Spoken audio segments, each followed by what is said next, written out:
E con noi Luca Vaghi. Luca, una partita giocata a grande intensità, per 50 minuti il Seregno ha tenuto bene, forse meglio la fase difensiva nella ripresa che nel primo tempo. Sì, nel secondo tempo abbiamo giocato molto meglio nella difesa che nell'attacco. Nel primo tempo abbiamo dato molto di più cioè abbiamo dato molto sia in difesa che in attacco. Nel secondo tempo siamo calati molto anche nell'attacco. Cos'è cambiato rispetto a domenica scorsa dove comunque si è vista oggi un'altra squadra, forse era troppo brutta per essere vera quella di domenica? Secondo me è la testa. Oggi abbiamo messo totalmente un'altra testa. Era molto meglio tutto la testa. Adesso martedì una partita difficile, una pista come Tiene, insomma l'anno scorso contro il Seregno 2 vittorie larghissime. Come si affronta una gara a 3 giorni da questa, dove comunque vi ha dato delle garanzie che già avevate acquisito in Coppa Italia?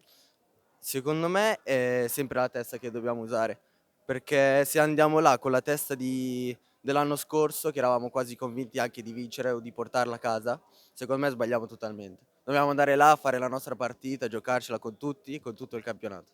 Ok, ringraziamo Luca.